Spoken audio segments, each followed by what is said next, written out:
அல்லாஹுடைய அருள் மழை பொழியக்கூடிய புனிதமிக்க ரமலானுடைய மாதத்திலே அவனுடைய மார்க்கத்தை அறிந்து கொள்ள வேண்டும் என்கின்ற பேராவலிலே நாம் எல்லாம் இங்கு ஒன்றாக குழுமி இருக்கின்றோம்.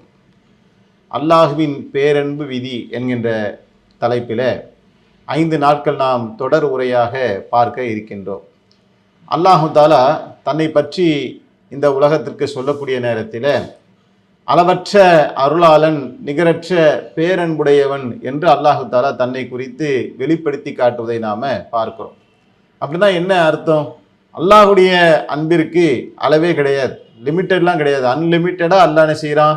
அடியார்களின் மீது அன்பு காட்டக்கூடியவனாக இருக்கின்றான், அருள் பாலிக்கக்கூடியவனாக இருக்கின்றான், கருணை காட்டக்கூடியவனாக இருக்கின்றான். இதுதான் அல்லாஹுடைய தன்மையாக இருக்கின்றது. இதை நாம் விளங்கி கொள்வதாக இருந்தால், அல்லாஹ் மொத்தம் தன்னிடத்தில் உள்ள அன்பினை, கருணையை 100 பங்காக பிரித்தான். அதிலே 99ஐ அல்லாஹு தஆலா தன்னிடத்தில் வைத்து கொண்டான். 1 பங்கை தான் ஒட்டுமித்தமாக மனித ஜின் இனத்திலும் இன்ன பிற உயிரினங்களிடத்திலும் அல்லாஹு தஆலா அந்த அன்பை பகிர்ந்திருக்கின்றான். அந்த ஒரே 1% அன்பை வைத்து கொண்டுதான் இந்த உலகம் அன்பினால் கட்டமைக்கப்பட்டுள்ளது என்பதை நாம் பார்க்கிறோம். அந்த அன்பின் காரணத்தினால்தான் குதிரை கூட தன்னுடைய குதிரை குட்டியை மிதித்து விடக்கூடாது என்பதற்காக தன்னுடைய கால் குழம்பை தூக்கி கொள்கின்றது என்று நபிகள் நாயகம் ஸல்லல்லாஹு அலைஹி வஸல்லம் அவர்கள் சொல்லி காட்டினார்கள். இப்படி உயிரினங்கள் முதற்கொண்டு, மனிதர்கள் முதற்கொண்டு, ஜின்னினங்கள் முதற்கொண்டு அனைத்து ஜீவராசிகளும் அன்போடு தன்னுடைய குழந்தைகளை அணுகுகின்றது, நேசத்தை பரிமாறிக்கொள்ளுகின்றது என்று சொன்னால் அதற்கு அடிப்படை அல்லாஹு தஆலா தன்னிடத்திலே இருந்து உள்ள அன்பில ஒரு பகுதியை இந்த ஒட்டுமொத்த உலகத்திற்கு கொடுத்திருக்கின்றான் என்பதை நம்மால் புரிந்து கொள்ள முடிகின்றது. அல்லாஹ் கொடுத்த அந்த 1% அன்பை புரிந்து கொள்வதன் மூலமாகத்தான் அல்லாஹுடைய 99% அன்பு எத்தகையது என்பதை நாம் சரியான முறையில விளங்கி கொள்ள முடியும். இதை நபிகள் நாயகம் ஸல்லல்லாஹு அலைஹி வஸல்லம் அவருடைய காலத்தில் நடந்த ஒரு சம்பவத்தின் மூலமாக நாம் இன்னும் கூட பார்க்க முடியும். எப்படி? ஒரு சமயம் ஒரு போர் கைதிகள் கொண்டு வரப்படுகின்றார்கள். அதுல ஒரு அம்மா என்ன செய்யறாங்கன்னா, பால் கொடுப்பதற்காக இயங்குகின்றார்கள். அப்போ ஒரு குழந்தை அழுது பசியினால துடிக்கக்கூடிய நேரத்தில் அந்த குழந்தைக்கு வாரி அணைத்து அவர்கள் பால் புகட்டுகின்றார்கள். அப்ப நபிகள் நாயகம் ஸல்லல்லாஹு அலைஹி வஸல்லம் அவர்கள் சொல்றாங்க, இந்த தாய் தன்னுடைய குழந்தையை நெருப்பில தூக்கி வீசுவாளா என்று நபிகள் நாயகம் ஸல்லல்லாஹு அலைஹி வஸல்லம் அவர்கள் கேட்டுவிட்டு, இதை விட அல்லாஹுடைய பாசம் அல்லாஹுடைய நேசம் அதிகமானது என்பதை நபிகள் நாயகம் ஸல்லல்லாஹு அலைஹி வஸல்லம் அவர்கள் அவங்க சுட்டி காட்டுறாங்க. அப்ப இணை வைப்பு என்கின்ற ஒன்றை தவிர அல்லாஹ் தன்னுடைய அடியார்கள் மீது என்ன செய்யறான்? அவன் அளவற்ற அருளாளனாக, அன்பாளனாகத்தான் இருக்கின்றான் அப்படிங்கிறத நாம் இந்த சம்பவங்களின் மூலமாக விளங்கி கொள்ள முடிகின்றது. அதே மாதிரி பாருங்க, நபிகள் நாயகம் ஸல்லல்லாஹு அலைஹி வஸல்லம் அவர்கள் சொல்றாங்க, அல்லாஹ் சொல்லுகின்றார், என்னுடைய அருள் என்பது என்னுடைய கோபத்தை விஞ்சி விட்டது. அல்லாஹ்விடத்துல பல தன்மைகள் இருக்கு. ஒரே ஒரு தன்மைக்கு மட்டும் அல்லாஹ் சொந்தக்காரன் கிடையாது. அன்பாளன் என்று சொன்னால் வெறும் அன்பாளன், அல்லாஹ் என்று சொன்னால் எல்லாத்தையுமே அன்பு காட்டிக்கிட்டு இருப்பான், மன்னித்து கொண்டே இருப்பான், அப்படி இல்லை. அல்லாஹுக்கு இன்னும் பல தன்மைகள்லாம் இருக்கு. அல்லாஹ் தன் நாடியதை செய்யக்கூடியவனாக இருக்கின்றான், அல்லாஹ் நீதியாளனாக இருக்கின்றான், அல்லாஹ் யாவற்றையும் நன்கறிந்தவனாக இருக்கின்றான். இப்படி அல்லாஹுக்கு பல்வேறு விதமான தன்மைகள் இருக்குது. இந்த தன்மைகளிலே ஒன்று என்னன்னு சொன்னா, அல்லாஹ் கோபக்காரனாக, கோபப்படக்கூடியவனாக இருக்கின்றான். அப்ப அல்லாஹ்வுடைய கோபம் இருக்குதுல, அந்த கோபம் என்பது அவனுடைய கோபத்தை விட கருணை மிஞ்சியது, அவனுடைய அன்பு பெரிது என்ற கோணத்துல நாம வரக்கூடிய ஹதீஸ் புகாரில 7404வது ஹதீஸாக பதிவு செய்யப்பட்டிருக்கக்கூடிய காட்சியை நாம பார்க்கின்றோம். இப்ப அல்லாஹ்வுடைய அன்பை நாம் இன்னும் விளங்கி கொள்வதாக இருந்தால் எப்படி நாம பார்க்கிறோம்? ஒரு தாயுடைய அன்பை எடுத்துக்கங்களேன். அந்த தாயுடைய அன்பு, அந்த உலகத்திலேயே அன்பில உதாரணம் சொல்வதாக இருந்தால் யாருடைய அன்பை சொல்லுவாங்க? தாயுடைய அன்புக்கு தான் சொல்லுவாங்க. தாயுடைய அன்புக்கு நிகராக வேறு எதுவுமே கிடையாது.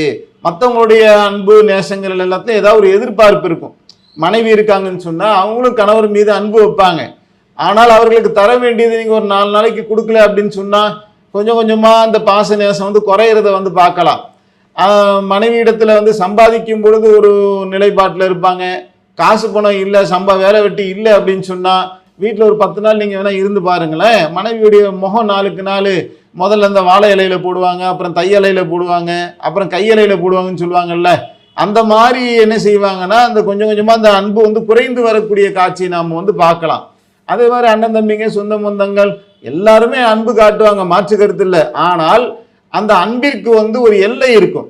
அந்த எல்லையை தாண்டும் போது உங்க நண்பரா இருப்பாரு, நீங்க ஒரு வாட்டி கடன் கேளுங்கன்னா கொடுப்பாரு, 2 வாட்டி கேளுங்க கொடுப்பாரு. நீங்க 4 வாட்டி கேட்க ஆரம்பிச்சிட்டீங்கனால அவர் உங்களுடைய போனை வந்து எடுக்க மாட்டார், கொஞ்சம் கொஞ்சமா உங்களை அவாய்ட் பண்ண ஆரம்பிச்சிருவார். இதுதான் வந்து உலகத்தில் இருக்கக்கூடிய சொந்த பந்தங்கள் அனைவருடைய நிலையும் பெரும்பாலும் இப்படித்தான் இருக்கிறத நாம வந்து பார்க்கிறோம். ஆனா தாயுடைய அன்பு மட்டும் எப்படி இருக்கு அப்படின்னா விதிவிலக்கா இருக்கு. புள்ள கொடுத்தாலும் சரி கொடுக்கலனாலும் சரி, அந்த புள்ள வந்து தன்னை கவனிச்சுக்கிட்டாலும் சரி கவனிக்கலனாலும் சரி, எந்த எதிர்பார்ப்புமே இல்லாமல் ஒரு குழந்தைக்கு ஒரு ஒரு பெற்றோர்கள் என்ன செய்ய, தாய் என்ன செய்யறாங்கன்னா அன்பை வந்து வாரி இறைக்கிறாங்க. இந்த குழந்தை வளர்ந்ததுக்கு அப்புறம் தன்னை காப்பாத்துமா காப்பாத்தாதா என்கின்ற கேரண்டி வாரண்டிலாம் கிடையாது. அப்படி இருந்தும் கூட அந்த அந்த குழந்தையின் மீது அந்த தாய் அன்பாக இருக்கிறாங்க. எந்த அளவுக்கு அன்பாக இருக்கிறாங்க என்று சொன்னால், தனக்கு உணவு இல்லாட்டி கூட தன்னோட பிள்ளை வந்து சாப்பிடணும் அப்படின்னு நினைப்பாங்க. தனக்கே தேவை இருந்த போதும் கூட அந்த தேவையில ஒரு ரொட்டி தான் இருக்கு, அந்த ஒரு ரொட்டியை வந்து தான் வந்து என்ன செய்யலாம், சாப்பிட்டு பசியாறலாம். ஆனா பிள்ளைக்கு வேணுங்கிறதுக்காக அது சாப்பிட்றத பார்த்து மன நிறைவு அடைந்து கொள்வார்கள். ஒரு இதே மாதிரி ஒரு பெண் வராங்க, அந்த பெண்ணுக்கு என்ன செய்யுதுன்னா ஒரு பேரிச்சம்பழம் வந்து கொடுக்கப்படுது. அந்த பேரிச்சம்பழத்துல பாதியை பிச்சு என்ன செய்யறாங்கன்னா தன்னுடைய குழந்தைக்கு வந்து கொடுக்குறாங்க ஒரு அம்மா. இதை நபிகள் நாயகம் ஸல்லல்லாஹு அலைஹி வஸல்லம் காலகட்டத்துல இந்த சம்பவத்தை நாம வந்து பார்க்கிறோம். அப்ப பாருங்க, ஒரு பேரிச்சம்பழம் என்பது ஒருத்தவங்களுடைய பசியை ஆத்துமா, ஒரு தாயுடைய பசியை ஆத்துமா? ஆத்தாது. ஆனா அதுல பாதியை பிச்சு தன்னுடைய குழந்தையுடைய கையில கொடுக்குறாங்க அப்படின்னு சொன்னா அவ எந்த அளவுக்கு அந்த குழந்தையை அவர்கள் நேசிக்கிறாங்க அப்படிங்கறத நம்மால வந்து புரிந்து கொள்ள முடிகின்றது. சில வீடுகளில் நீங்க பாத்தீங்கன்னாக்கா குழந்தையத்தான் நேசிப்பாங்கன்னு கிடையாது, அந்த குழந்தை வந்து வளர்ந்து அவன் வாலிபனாகி அவருக்கு கல்யாணம் ஆகி அவருக்கே 50 வயசு ஆயிரும், அந்த அம்மாவுக்கு ஒரு 70 வயசு இருக்கும். அந்த 50 வயசுல இருந்தா கூட அந்த குழந்தை எப்படி பார்த்தாங்களோ அதே மாதிரியே பிள்ளைய பார்ப்பாங்க. தாய்மார்கள் நீங்க பார்த்துருக்கீங்களா, மருமகிட்ட சொல்லுவாங்க, மகன் சாப்பிட்ட வந்துட்டாரா, மகன் வீட்டுக்கு வந்துட்டாரா என்று என்ன செய்வாங்கன்னா விசாரித்து கொண்டே இருப்பார்கள். அந்த வீட்டில் இருக்கக்கூடிய எல்லாருக்குமே ஒவ்வொரு சிந்தனைகள் இருக்கும்.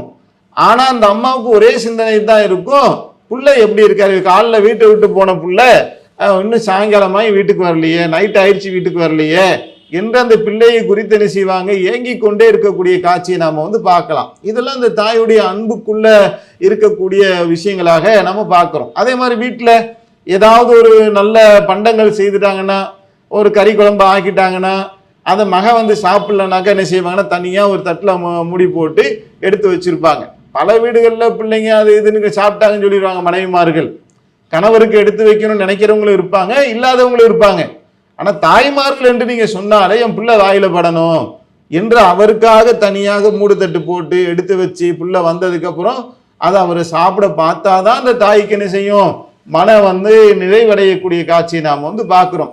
இப்படியெல்லாம் அந்த தாய் வந்து அந்த பிள்ளையின் மீது அன்பை வந்து வைத்திருக்கின்றார்கள் என்று சொன்னால், இந்த அன்பை விட அல்லாஹுடைய அன்பு 99 மடங்கு பெரியது. இந்த ஒரு தாய் இல்ல, உலகத்தில் இருக்கக்கூடிய எல்லா தாயையுமே நாம எடுத்தாலும், மனித ஜீவராசிகளுடைய அன்பை எடுத்தாலும் அனைத்தையும் விட அல்லாஹுடைய அன்பு பெரிது என்று சொன்னால் அப்ப இது எத்தனை மடங்கு பெருசா இருக்கு அப்படிங்கிறத நம்மால வந்து புரிந்து கொள்ள முடிகின்றது.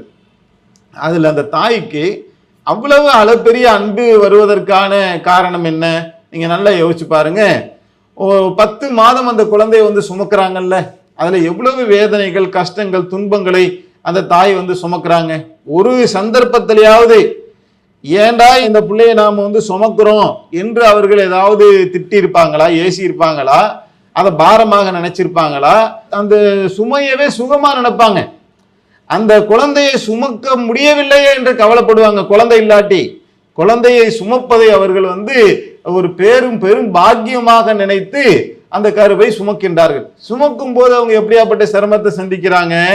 அவங்க சாப்பிட்ட சாப்பாடு வாந்தி வந்துடும், அவங்க நிம்மதியா தூங்க முடியாது, உருண்டு பெறல முடியாது. ஏன்னா வயிறு வந்து பெருசா ஆகிற காரணத்தினால ஒரே ஷேப்ல தான் படுக்க முடியும். சில பேருக்கு ப்ரெஷர் வந்துடும், சுகர் வந்துடும், பைல்ஸ் வந்துடும். இந்த மாதிரி அவங்க உடம்பே நிலை கொள்ளாத அழகு போயிடும். நிலை கொள்ளாத அளவுக்கு அவங்க என்ன செஞ்சிருவாங்கன்னா பல வகையில அவங்கள வந்து ஒரு உலுக்கி எடுக்கக்கூடிய ஒன்றாகத்தான் அந்த குழந்தை சுமக்கிற காட்சி வந்து இருக்குது. அவ்வளோத்தையும் சுமக்கிறாங்க. எதற்காக? அந்த தனக்கு ஒரு அதே தகப்பனை பாருங்க, தனக்கு ஒரு மகன் பிறப்பான், அவன் தன்னை போலவே இருப்பான் என்று அவரு என்ன செய்யறாருன்னா மனசுல சுமக்கிறார். தாய் வயிற்றுல சுமக்கிறாங்க, தகப்பன் மனசுல சுமக்கிறார். இந்த பிள்ளைய நம்ம பாத்திர மாட்டோமா, கண் கொண்டு பாத்திர மாட்டோமா என்று அந்த மனைவியை அவ்வளவு என்ன செய்வார், தங்கத்தட்டில் வச்சு தாங்கி அவருக்கு மருத்துவமனைக்கு கூட்டிகிட்டு போகிறது என்ன, வரது என்ன, அவங்களுக்கு சேவைகள் செய்கிறது என்ன, எல்லாம் எதுக்குன்னா என் வாரிசை நான் பார்க்கணும் என்று தாய் தகப்பன் இயங்குகின்றார்கள். எதற்காக? அந்த பிள்ளையின் மீது கொண்ட அன்பின் காரணத்தினால். சுமக்கிறதோட முடிஞ்சிருச்சா? அந்த சுமத்ததுக்கு அப்புறம் வெளியே வரக்கூடிய நேரத்தில் உயிரே போய்விடக்கூடிய அளவுக்குண்டான வேதனையை அவங்க சந்திக்கிறாங்க. அந்த தாய் படக்கூடிய அந்த வேதனை இருக்குல்ல, அதை ஒரு ஆணிடத்துல கொடுத்தா அந்த ஆண் மௌத்தா போயிடுவார். அவ்வளவு பெரிய வேதனை. இந்த இடுப்பு எலும்புகள் விலகி அவங்க ஒரே நேரத்தில் ஒரு 100 எலும்பு நொறுங்குனா என்ன ஒரு வலிய வேதனையை ஒருவன் சந்திப்பானோ அதுக்கு நிகரான ஒரு வேதனை அல்லாவே சொல்றானே, சிரமத்திற்கு மேல் சிரமப்பட்டு அவள் சுமந்தால் பெற்றெடுத்தாளுங்கிறானே அல்லாஹ். அப்ப அல்லாஹ் உன்னை சிரமமா இருக்குன்னு சொன்னா அப்ப அது கண்டிப்பா சிரமம் தானே. அது அவ்வளோ சிரமத்துக்கு இடையில் அந்த பிள்ளைய பெற்று எடுக்கும் போது பொதுவா மனிதர்களுக்கு என்ன தோணும், ரொம்ப கஷ்டப்பட்டு ஒன்றை செய்யும் போது வெறுப்பு வந்துடும் அது மேல. நீங்க எந்த ஒன்னையும் பாருங்களேன், நீங்க ஒரு ஆள்கிட்ட போய் ஒரு உணவு கேட்குறீங்க, அவர் காக்க வச்சு ரொம்ப உங்களை வெறுப்பேத்தி 1 மணி நேரம் 2 மணி நேரம் 4 மணி நேரம் இப்படி காக்க வச்சு உனக்கு கொடுத்தா வச்சு சோறே வேணாண்டாண்டு போயிடுவோம். அப்ப அந்த ஒரு வெறுத்து போகக்கூடிய நிலை அவர்கள் அழிந்தார்கள். அந்த வலியும் வேதனையின் காரணத்தினால் என்னடா இப்படிலாம் இவன் நம்மளை பாடாப்படுத்திட்டு இந்த புள்ள பிறந்துருச்சே என்று அந்த புள்ள மேல வெறுப்பு கொள்கின்றார்களா, அல்லது அந்த குழந்தையினுடைய அழுகுரலை கேட்டு ஒட்டுமொத்தமாக அந்த வலி வேதனையை மறைக்கின்றார்களா என்றால், அந்த குழந்தையை பார்த்த உடனே அவங்க சுமந்தது கொண்டது 10 மாதங்கள் என்னென்ன கஷ்டப்பட்டது வேதனை அனைத்தையுமே மறந்து விட்டு அந்த குழந்தை என்ன செய்யறாங்க, ஆனந்த கண்ணீரோடு தூக்கி முத்தம் குஞ்சுகின்றார்கள் என்று சொன்னால், அப்போ இந்த தாய் பாசம் எப்படியாப்பட்டது, விலை மதிப்பற்ற ஒரு பாசம். கறந்த பாலினுடைய தூய்மை எப்படி இருக்கின்றதோ அந்த மாதிரி அந்த தாய் பாசம் என்பது அவ்வளவு ஒரு தூய்மையான ஒன்றாக இருக்கின்றது. இதையெல்லாம் நம்ம ஏன் பார்த்துட்டு வரோம்? தாய் பாசம்ன்ற தலைப்பில் இப்ப நம்ம பார்த்துட்டு வரல. இந்த தாயுடைய அன்பு எப்படியாப்பட்டதுங்கிறத விளங்கும் போதுதான் நம்ம அல்லாஹ்வுடைய அன்பு எப்படியாப்பட்டதுங்கிறது புரிஞ்சுக்க முடியுது. ஏன்னா அல்லாஹ்வை கண்ணில் பார்க்க முடியாதுல்ல. அல்லாஹ்வை இப்போதைக்கு நம்ம கண்ணில் பார்க்க முடியாது. மூமின்களுக்கு அல்லாஹ் மறுமையில சோனவாசிகளுக்கு காட்சி தருவான். இப்ப அல்லாஹ் எப்படியாப்பட்டவன் என்பதை நான் விளங்கிக் கொள்வதாக இருந்தால் அல்லாஹ்வே சொல்லுகின்ற ஊமை தானே இது. அல்லாஹ்வே நமக்கு சொல்லி தருகின்ற ஊமை தான் நமக்கு 99:1 என்ற ரேஷியோவை அல்லாஹ் சொல்லித்தரான். அப்ப அது 1 புரிவதன் மூலமாகத்தான் 99 நாம் விளங்கிக் கொள்ள முடியுங்கிறத நாம அதை மையமாக வைத்து தான் நாம் இதை பார்த்து கொண்டு வருகின்றோம். சரி, இப்படி பெத்து எடுத்தாச்சு. இந்த பெத்தெடுத்த குழந்தை 10 மாசம் சுமந்தோம், உயிர் போற வழியை அனுபவிச்சோம், பெத்தெடுத்தோம், இன்னைக்கோட அந்த பிரச்சனை முடிஞ்சிருச்சு என்று ஆகுதா? பெத்தெடுத்ததுலேருந்து திருப்பி என்ன செய்யும்னா அடுத்த வயிற்றுக்குள்ள இருக்கும் போது இருந்ததை விட அதிகமான பிரச்சனை இப்ப இன்னும் கொஞ்சம் சந்திக்கிறாங்க. எப்படி? அந்த குழந்தை பார்த்தீங்கன்னா பிறந்ததுலேருந்து அழுதுகிட்டே தான். ஏன் அழுகுறோம், எதுக்கு அழுகுறோன்ட்டு அவனுக்கும் தெரியாது, நமக்கும் தெரியாது. அவன் பசிக்கு அழுகுறானா, அவன் சிறுநீர் கழிச்சுட்டு அழுகுறானா, எறும்பு கழிச்சுட்டு அதுக்காக அழுகிறானா, அல்லது உடம்பு வலிக்குதுன்னு அழுகுறானா, தூக்கம் வரலன்ட்டு அழுகுறானா, எல்லாத்துக்கும் ஒரே சவுண்டு தான். எல்லாத்துக்கும் கியான் கியான் கத்துறது மட்டும்தான் ஒன்றா இருக்கும். அதில் என்ன ஆகுவாங்கன்னா சில தாய்மார்கள் பைத்தியம் பிடிக்கக்கூடிய அளவுக்கு அவங்களுடைய மனநிலை போகும். ஏன்? இரவெல்லாம் தூங்க முடியாது. மாப்பிள்ளை பாட்டு என்ன செய்வார், அவர் நல்லா நிம்மதியாக படுத்து தூங்குவார். ஆனால் இந்த அம்மா என்ன செய்யும், நைட்லாம் பிள்ளைய தொட்டியில் போட்டு ஆட்டிக்கிட்டே கிடக்கணும் மணிக்கணக்கா. அதுலேயும் பாருங்க சில குழந்தைங்க நம்ம எந்திரிச்சு போய் சரி மனைவி கொஞ்சம் கஷ்டப்படுறாள் ஒரு 1/2 hour போய் ஆட்டுவோன்னு போனோம்னா அதை முழிச்சு பார்ப்பான் பையன். பார்த்துட்டு நீ ஆட்டக்கூடாது அம்மா தான் ஆட்டணுங்கிற மாதிரி நம்ம ஆட்டினாக்கா அவனுக்கு கூட அழுவான். அந்த ஆட்டுறதுக்கு கூட அம்மா தான் வேணுங்கிற மாதிரியான குழந்தைகள்லாம் இருக்கு. நீங்கள் அதெல்லாம் பார்த்துருப்பீங்க. அப்போ அம்மா வாசனை அவனுக்கு அடிச்சுக்கிட்டே இருக்கும், அந்த பிள்ளைக்கு அடிச்சுக்கிட்டே இருக்கும். அம்மாவுடைய அந்த ஸ்மெல்லு அவனுக்கு தெரிகின்றது. தாய் தான் ஆட்டணுங்கிறான், தாய் தான் ஆட்டுவார்கள். சில வீடுகளில் என்ன செய்வாங்கன்னாக்க ஷிஃப்ட் போட்டு மாற்றி மாற்றி கவனிப்பார்கள். என்னதான் பண்ணாலும் கூட இரவு தூக்கம் அந்த தாய்க்கு என்ன செஞ்சிடும், எடுபட்டு போய் விடுகின்ற காட்சியை பார்க்குறோம். சரி, இரவுல தூக்கம் இல்லை, பகலில் தூங்க முடிஞ்சிருமா? பகலில் பார்த்தீங்கன்னா அந்த வீட்டு ஒட்டுமொத்த குடும்பத்தையும் அவங்க தான் பார்க்கணும். மாமியாரை பார்த்து, மாமனாரை பார்த்து, கணவரை பார்த்து, ஏற்கனவே 2 பிள்ளை இருந்தால் அந்த பிள்ளையை பார்த்து, இவ்வளோத்தையும் பார்த்து கொண்டு இந்த குழந்தையும் பார்க்கணும். சமையலை பார்த்து, வீட்டை கூட்டி, வேற ஏதாவது ஆல்டர் இருக்குமா? பெரும்பாலும் நீங்கள் 90% எடுத்துக்கொண்டால் வீட்டு பெண்கள் என்ன செய்கிறாங்க, கர்ப்பம் தரித்து குழந்தை பெற்ற பெண்கள் குடும்பத்தையும் பார்த்து பிள்ளையும் பார்த்து தன்னையும் பார்த்து எல்லாவற்றையும் பார்த்து இதுக்கிடையில அந்த உடம்புல இருந்து ரத்தத்திலிருந்து பாலை வேற என்ன செய்யணும், அந்த குழந்தைக்கு கொடுக்கணும். எவ்வளவு பெரிய சவால். இந்த சவாலை ஒரு ஆணுக்கு கொடுத்தோம்னா கூட அவனால திடகாத்திரமா ஒரு ஆண் கூட ஓஞ்சு போயிடுவான். ஆனாலும் என்ன செய்யறாங்க, எல்லாம் அந்த பிள்ளைக்காக என்ன செய்யறாங்க, தன்னுடைய பாலை வந்து கொடுத்து அந்த குழந்தைய வந்து வளர்த்து எடுக்கக்கூடிய காட்சியை நாம வந்து பார்க்கிறோம். இது கை குழந்தையா இருக்கும்போது. சரி, கை குழந்தையா இருக்கான், அதுக்கப்புறம் கொஞ்சம் தவழ்ற ஸ்டேஜ் அடைஞ்சிட்டான், இப்போ கொஞ்சம் நிலைமை சீராயிருச்சுன்னா அப்படி கிடையாது. அதுல வேற பிரச்சனை. அதுல மடியில இருக்கும்போது ஒரு பிரச்சனை, தவழும் போது வேற பிரச்சனை. தவழும் போது என்ன, அங்கிட்ட கிட்டப்பா போய் குப்பையை எடுத்து வாயில போட்டுருவான், அங்கே போய் சுச்சிக்குள்ள போய் கையை விட்டுருவான். நான் எறும்பு போய் என்ன செய்வான், பிடிக்க போறேன்ட்டு எறும்பு கிட்ட கடி வாங்கிட்டு வந்துடுவான். வீட்டில் கிடக்கிற கண்ட அழுகி போனதை எடுத்து வாயில வைப்பான், அதை தின்றுக்கிட்டு உள்ளதுக்கு வயிற்றால போகும். இதையெல்லாம் ஃபாலோ பண்ணிக்கிட்டே இருக்கணும். அதாவது அந்த குழந்தையோட சிந்தனை அவங்களுடைய மண்டைக்குள்ள என்ன செய்யும்னா எந்த நேரமும் ஓடிக்கொண்டே இருக்கும், சிக்னல் கொடுத்து கொண்டே இருக்கும். எங்க குழந்தை எங்க இருக்கான், குழந்தை எங்க இருக்கான் என்று. அப்படி அந்த குழந்தையோடு அவங்க என்ன செய்வாங்க, அட்டாச் ஆகி அந்த குழந்தையின் மீது அன்போடு அந்த தாய் வந்து இருக்கிறாங்கல்ல. அப்படி பார்த்துச்சு, அந்த தவழ்ற பருவம் முடிஞ்சாச்சு. அடுத்தவன் அடி எடுத்து நடக்கிறான்னு சொன்னா அதுக்கப்புறம் எல்லாம் முடிஞ்சு போச்சா? இல்லை. அப்புறம் அவன் என்ன செய்வாங்க, 4-5 வயசு ஆச்சுனால ஸ்கூல்ல சேர்க்கணும். இந்த ஸ்கூல்ல சேர்க்கறது, அந்த ஸ்கூல்ல இருக்கு, ஸ்கூலுக்கு கொண்டு போய் விடுறது, ஸ்கூல்ல வந்து கூட்டிட்டு வர்றது, ஸ்கூலுக்கு ஃபீஸ் கட்டுறது, அதுக்கு ஸ்கூலுக்கு சாப்பாடு கட்டி கொடுக்கறது, பையனுக்கு துணியை துவைச்சு போடுறது, அயன் பண்ணி வைக்கிறது, அவனுக்கு துணியை ட்ரெஸ்ஸை கொடுக்கறது, பாடம் சொல்லி தருது. அப்ப பாருங்க, அப்படியே அந்த டிராவலை நீங்க எடுத்தீங்கன்னா அந்த படைப்பே அந்த குழந்தைக்காகவே தன்னுடைய வாழ்க்கையை கரைச்சிட்டா மாதிரி தானே தெரியுது. எல்லாம் டீப்பா அனலைஸ் பண்ணி பார்த்தீங்கன்னு வைங்க, ரத்த கண்ணீர் வரும். அப்படி அந்த குழந்தைய படிப்புக்காக என்ன செய்வாங்க, அப்படியே தயார்படுத்திக்கிட்டே வருவாங்க. வந்து அதுக்கப்புறம் என்ன ஆகுனா, குறிப்பிட்ட கட்டம் ஆயிடுச்சா கல்யாணம் பண்ணி வைக்கணும். கல்யாணம் பண்ணி வச்சாச்சா அவங்களுக்கு புள்ள பிறக்கணும். புள்ள பிறந்தாச்சா அந்த பிள்ளைய வந்து பராமரிக்கணும். இப்படியே அந்த என்ன செய்யறாங்க, தான் பெத்த பிள்ளையின் மீது இருக்கக்கூடிய பாசத்தின் காரணத்தினால் அவருடைய வாழ்க்கையவே அர்ப்பணிக்கக்கூடிய ஒரு காட்சியை நாம வந்து பார்க்கிறோம். இந்த தாயை விட நான் சொல்றது ஒரு தாயில ஒட்டுமொத்த தாய்மை, அது விலங்கினம், அது மனித இனம், ஜின்னினம், எல்லா தாய்மையும் நம்ம சேர்த்தாலும் கூட இது எல்லாவற்றையும் விட அல்லாஹுடைய அன்பு 99 மடங்கு அதிகம் என்று சொன்னால் அப்ப அவன் எவ்வளவு அளவற்ற அருளாளன் அப்படிங்கிறத நம்மால வந்து புரிந்து கொள்ள முடிகின்றது. அப்படியாப்பட்ட அல்லாஹ் இந்த உலகத்துல மனிதனுக்கு செய்திருக்கக்கூடிய அந்த நகமத்துகளை, அருள்களை நாம் புரிந்து கொள்வதாக இருந்தால் ஒவ்வொரு படைப்பையும் பார்த்தா நம்ம வந்து புரிஞ்சுக்கலாம். இப்ப பாருங்களேன், இப்ப நம்ம வீட்டுக்கு வந்து ஒரு விருந்தாளி வராரு.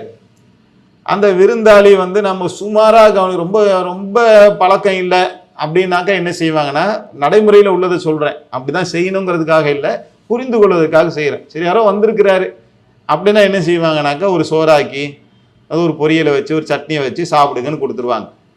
ரொம்ப நெருங்கிய சொந்தமாயிட்டாங்க அப்படின்னு என்ன செய்வாங்கன்னா, கறியை வறுத்து மீனை வறுத்து இந்தாங்க சாப்பிடுங்கன்னு கொடுத்துருவாங்க. இப்ப தான் பொண்ணு கட்டின மருமகன் வராரு வீட்டுக்கு. இப்ப என்ன செய்வாங்க, அது தலை பெருநாளைக்கு வந்துட்டாரு, அல்லது கல்யாணம் ஆகி 2 நாள் 3 நாள் விருந்துக்கு வந்திருக்காரு மாப்பிள்ளை. இப்ப என்ன செய்வாங்க, தன்னுடைய அன்பை வெளிக்காட்டும் விதமாக, முகம்பத்தை வெளிக்காட்டும் விதமாக எல்லாத்தையும் செஞ்சிருப்பாங்க. ஒரு பக்கம் எறா தொக்கு இருக்கும், ஒரு பக்கம் 65 இருக்கும், ஒரு பக்கம் சிக்கன் இருக்கும், மட்டன் இருக்கும், காய்கறி இருக்கும், தயிர் இருக்கும், எல்லாத்தையும் செஞ்சு என்ன செய்வாங்கன்னா அதை பார்த்தாலே அவரே மிரண்டு விடக்கூடிய அளவுக்கு அவ்வளோத்தையும் செய்கிறாங்க. இப்படி செய்யலாமா செய்யக்கூடாதா, அது மீன் விரயமா, அந்த டாபிக்குள்ள நம்ம போகலை. ஏன் இவ்வளோத்தையும் செய்கிறாங்க அப்படின்னு சொன்னா, இதற்கு பின்னால் அந்த மருமகன் மீது எங்களுக்கு இவ்வளோ முகபத்தை நாங்கள் காட்டுறோம் அப்படின்னு சொல்லி நம்ம செய்யறத வந்து பார்க்குறோம். இப்ப இதே அடிப்படையில் நீங்க புரிஞ்சுக்கிட்டு பாருங்க, அல்லாவுடைய அன்பை பாருங்க. ஒரு வாழைப்பழத்தை எடுத்துக்கங்களேன், சுபஹானல்லாஹ், பெரிய ஆச்சரியம். ஏதாவது இவன் திண்டு தொலைஞ்சிட்டு போறான் இவன் அப்படின்னு சொல்லி அல்லாஹ் மனிதனுக்கு ஏதாவது ஒரு வாழைப்பழத்தை கொடுத்துருக்கலாம்ல, ஒரு மஞ்சள் வாழைப்பழத்தை கொடுத்துருந்தா முடிஞ்சு போச்சு விஷயம். ஆனா மஞ்சள் வாழைப்பழம்னு ஒண்ணு, அப்புறம் வந்து பச்சை வாழைப்பழம்னு ஒண்ணு, அப்புறம் புள்ளி வாழைப்பழம்னு ஒண்ணு, அப்புறம் ரஸ்தாலின்னு ஒன்று, அப்புறம் மலை வாழைப்பழம்னு ஒன்று, அப்புறம் அதில் சின்ன சைஸில் வந்து ஒரு ஏலக்கின்னு ஒன்று, அப்புறம் செவ்வாழைன்னு ஒன்று, அப்புறம் மலைவாழைன்னு ஒன்று. இப்படியே அந்த வாழைப்பழத்தை நீங்கள் எடுத்து பார்த்தீங்கன்னா ஏராளமான வகை. ஏன் இவ்வளோ விதவிதமாக ஒரே ஒரு வாழைப்பழத்தில் இவ்வளோ வகையை வந்து அல்லாஹ் அள்ளி தெளிக்கிறான்? என்ன காரணம்? அளவற்ற அன்பை அல்லாஹ் காட்டுறேன். என் அன்பை பார்த்துக்கடா, எல்லாம் உனக்காக தான் என்ன செஞ்சுருக்கேன், டிசைனாக நான் வந்து ஆக்கி தந்திருக்கிறேன், என் அன்பினுடைய வெளிப்பாடு என்று அல்லாஹ் என்ன செய்யறான், பல வகைகளில அந்த பழத்தை வந்து தரதை பார்க்கும். சரி, வாழைப்பழத்துல எப்படி மாம்பழம் என்ன ருமானியை கொடுத்துட்டு போயிட வேண்டியதானே, வேலை முடிஞ்சிரும்ல. ருமானி ஒன்று, பங்களப்பண்ணி ஒன்று, அதில் வந்து சேலத்து மாம்பழம் ஒன்று, அப்புறம் பார்த்தீங்கன்னா மல்கோவான்னு ஒன்று, பீத்தர்னு ஒன்று, இப்படி பார்த்தீங்கன்னா ஏராளமான வகைகள், அதில் நூற்றுக்கணக்கான ஆயிரக்கணக்கான மாம்பழ வகைகள், இப்படி பல வகைகளை நீங்கள் எடுத்துக்கொண்டால் பழங்களே பல வகையில் இருக்குது. ஒவ்வொரு பழத்திலும் பல பல ரகங்கள், ஒரு ரகத்துக்கும் இன்னொரு ரகத்துக்கும் இருக்கக்கூடிய டேஸ்ட்டு எல்லாம் என்ன செய்யணும், டோட்டலா டிஃப்ரெண்டா வந்து இருக்கும். இப்படி அல்லாஹ் மனிதனுக்கு கொடுப்பதற்கான அவசியம் என்னன்றா நம்முடைய கேள்வி. ஒரு வாழைப்பழம் இருக்குது, இப்ப மனுஷன் செத்து போயிடுவானா? உயிரோட வாழ முடியாதா? ஒரே ஒரு மலை வாழைப்பழம்னு ஒன்று இருக்கு, செவ்வாழைன்னு ஒன்று தாங்க இருக்கு உலகத்துல, வேற வாழைப்பழமே இல்லை. அப்படின்னா இப்ப மனித இனம் வாழுமா செத்துருமா? செவ்வாழையை சாப்பிட்டு வாழ முடியும் தானே? எல்லாமே இருக்கு, செவ்வாழையும் இருக்குன்னு போயிடலாமே. ஆனா அல்லாஹ் என்ன செய்யறான், தன்னுடைய அன்பை வெளிக்காட்டுவதற்காகத்தான் நமக்கு எப்படி என்ன செஞ்சிருக்கான், அருளை வாரி வழங்கி இருக்கின்றான். அப்படிங்கிறத நம்ம இதை நுட்பமாக இதுக்குள்ள போய் பார்த்தா தானே நமக்கு வந்து புரியும். அதே மாதிரி பாருங்க, அல்லாஹ் அவனுடைய அருள் மலையை பொரிந்து நமக்கு சாப்பிடக்கூடிய இந்த அரிசி ரகங்களை எடுத்து பாருங்க. அது எத்தனை அரிசி ரகங்கள் இருக்குன்றத முழு பேரையும் ஒருத்தன் சொல்லிட்டாக அவனுக்கு நோபல் பரிசே கொடுத்துடலாம். அவ்வளோ அரிசி ரகங்கள் இருக்குன்னு சொல்ல வர, மனப்பாடம் பண்ணி கூட ஒருத்தனால சொல்ல முடியாது. கேட்குற பயான்ல கேட்குற உங்களுக்கும் தெரியாது, எனக்கும் தெரியாது. அவ்வளோ அரிசி, சிவப்பரிசி, கைக்குத்தல் அரிசி, சாதாரண பச்சை அரிசி, புழுங்கல் அரிசின்னு ஆரம்பிச்சு மாப்பிள்ளை சம்பா அரிசி, அது இதுன்னு பார்த்தீங்கன்னா ஒரு அரிசிக்குள்ள ஆயிரக்கணக்கான வகைகளை அல்லாஹ் வந்து வைத்திருக்கின்றான். இதெல்லாம் அல்லாஹ் நம் மீது பொழிந்திருக்கக்கூடிய பேர் அன்பாக இருக்கின்றது நாம் வந்து பார்க்குறோம். அதே மாதிரி மாமிசங்கள் எடுத்துக்குங்க, ஆடுனாக்கா அந்த ஆடு மாடு இதெல்லாம் பாருங்களேன். இப்போ அந்த ஆடு மாடெல்லாம் எப்படி அல்லாஹ் வசப்படுத்தி கொடுத்துருக்கான்.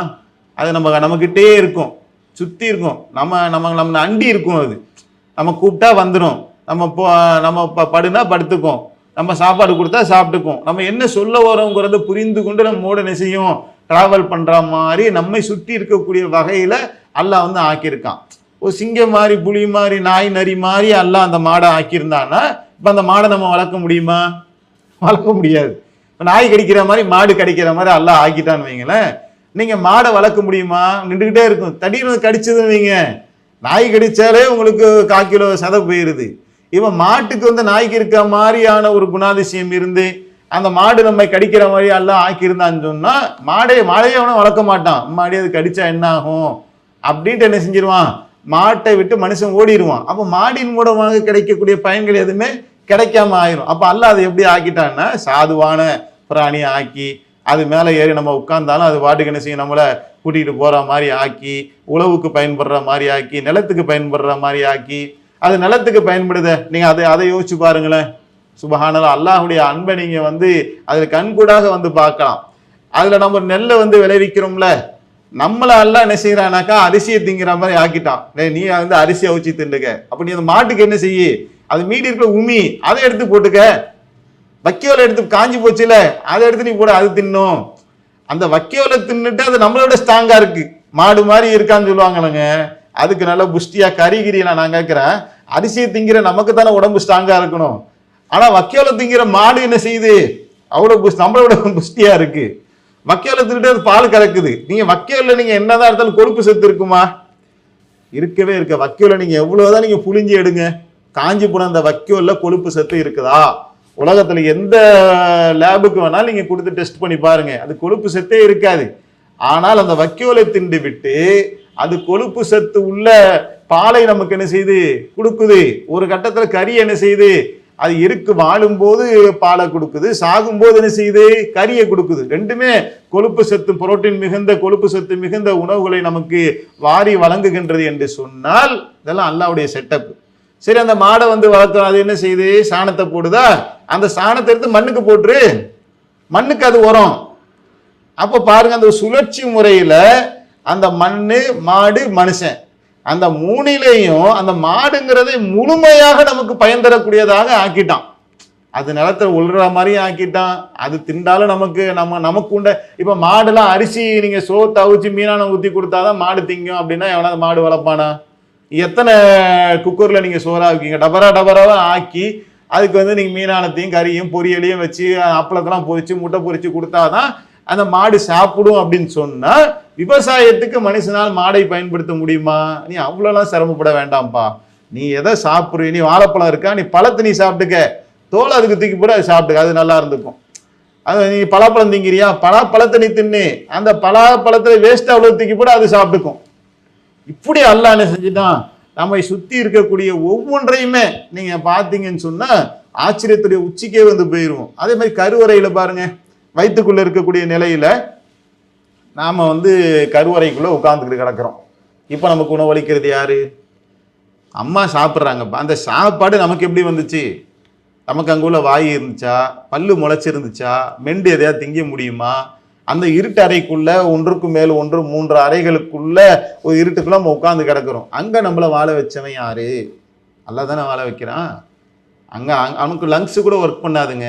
வெளியே வந்ததுக்கு அப்புறம் தான் நமக்கு வந்து நுரையீரல் என்கின்ற ஒரு சிஸ்டமே ஒர்க் ஆகும். சுவாசத்துக்கு வழி இல்லை, சாப்பிட்றதுக்கு வழி இல்லை, தண்ணி குடிக்கிறதுக்கு வழி இல்லை, ஒன்றுமே இல்லாத நிலையில் அல்லாஹ் என்ன செய்கிறான், 10 மாதங்கள் நம்மளை வந்து ஒரு மிகப்பெரிய வளர்ச்சியின் கொண்டு வந்திருக்கான். போகும்போது என்ன செஞ்சது, ஒரு சின்ன ஒரு அணு சைஸில் இருந்தது. ஒரு கொண்ட ஊசியினுடைய முனையில் 10,000 அணுக்களை வச்சிடலாம். அதில் ஒரு பாகமாக இருந்தனா 10 மாதத்துக்குள்ள என்ன செய்யறோம், ஒரு முழுமையான குழந்தையாக நாம் வெளிவருகின்றோம் என்று சொன்னால் அதுக்குள்ள பரக்கத்து செய்தவன் யாரு, ரஹ்மத்து செய்தவன் யார் என்று சொன்னால் அல்லாஹ் தான் என்ன செய்யறான், கருவறையில நமக்கு உணவளிக்கிறான். அந்த கருவறையில உணவளிச்சா அல்லாஹ் நாம் வெளியே வந்த போது நம்ம ஏதாவது கேட்டு வாங்கி சாப்பிட முடியுமா? கையில் அத்தாயிட்ட ஒரு 50 ரூபா வாங்கிட்டு போயிட்டு எங்கேயாவது போய் ஒரு டீ பண்ணி சாப்பிட்டு வர முடியுமா? அந்த சூழலை நம்ம இருக்கிறோமா? உலகத்தில் எல்லா உயிரினங்களுமே இந்த உலகத்தில் பிறந்தாக்கா அது வழி அதை பார்த்துட்டு போயிடும். இப்போ மீன் குட்டி போடுது, அது என்ன செய்யும், கடல்லையே நீந்திக்கிட்டு போயிடும். ஆடு குட்டி போட்டாக்கா ஒரு 1 மணி நேரம் 2 மணி நேரம் 4 மணி நேரத்துக்கு இப்படி ஆடும், அதுக்கப்புறம் புல்லை மேய்ஞ்சிக்கிட்டு போயிடும். எல்லா உயிரினங்களும் எப்படி இருக்குன்னா தட்டு தடிமாறி முன்ன பின்ன என்ன செய்யும்னா கொஞ்சம் நேரத்தில் அது வேலையை அது பார்த்துக்கிட்டு போயிடும். பறவை கூட குறிப்பிட்ட காலத்தில் ரெக்க முடிஞ்சுன்னு பறந்து அது வேலையை பார்த்துட்டு போயிடும். ஆனால் மனுஷன் மட்டும்தான் வருட கணக்கில் அவன் சார்ந்திருக்க வேண்டிய சூழல் இருக்கின்றது. சரி, இந்த சார்ந்திருக்க வேண்டிய இந்த சூழலில் இவன் பிறந்த உடனே இவன் கேட்பதற்கு முன்னால், இவன் அழுகுவதற்கு முன்னால் அந்த தாயிடத்துல பாலை உற்பத்தி செய்தவன் யார்? உலகத்துல அந்த பாலுக்கு நிகராக ஆரோக்கியமான பால் வேறு எதுங்க இருக்குதா? எந்த பாலிலையும் அந்த சக்தி, அந்த பாலை குடிச்சாதான் உயிர் வாழ முடியும் என்கின்ற அளவுக்கு அல்லாஹ் ஒரு தூய்மையான ஒன்றை என்ன செய்யறான், நம்முடைய தாயிடத்துல உருவாக்கி நமக்கு பாலை புகட்டியவன் யார்? அல்லாஹ் தான். அப்ப இதன் மூலமாக அல்லாஹுடைய அன்பு எப்பேற்பட்டது என்பதை நாம பொதுவாங்க இல்லாததை யோசிச்சு தான் நம்ம என்ன செய்யறோம், நம்மளுடைய மனநிலையை அப்படி ஸ்ட்ரக்சர் நமக்கு அப்படி உருவாயிருச்சு. செஞ்சதை என்னைக்குமே மனுஷன் நினைச்சு பார்க்க மாட்டான். அப்ப அல்லாஹ் நம்மை படைத்திருப்பதிலும் நமக்கு உணவளிப்பதிலிருந்தும் நம்மை சுற்றி இருக்கக்கூடிய தாய்க்கு அல்லாஹ் பாசத்தை கொடுக்கலனாக்கா அந்த பாசத்தை அல்லாஹ் தாங்க போடுறான். அந்த பாசத்தை போடலை அப்படின்னு சொன்னா நமக்கு இவ்வளவு ஒரு பாதுகாப்பு கிடைக்குமா? கிடைக்காது. அந்த தாய்க்கு பாசத்தை போட்டு எல்லாம் செய்து நம்மை வாழ வைத்து கொண்டிருக்கக்கூடிய ஒருவன் யார் என்று சொன்னால் அல்லாஹ் தான். அப்போ அல்லாஹ்வுடைய பாசம் எத்தகையது அப்படிங்கிறத நாம் என்ன செய்கிறோம், இந்த முதல் நாளையில இதை நாம் பார்த்திருக்கின்றோம். அடுத்து 2வதாக நாம் என்ன பார்க்க இருக்கிறோம் அப்படின்னு சொன்னால், இப்போ அல்லாஹ் இப்படி அளவற்ற ஒரு அருளாளனாக இருக்கின்றான் என்று சொன்னால் நம்முடைய யதார்த்த வாழ்க்கையில் நாம் நிறைய சிரமங்களையும் சந்திக்கிறோம். அல்லாஹ் அன்பாளனா இருக்கிறான், மாற்று கருத்து இல்லை.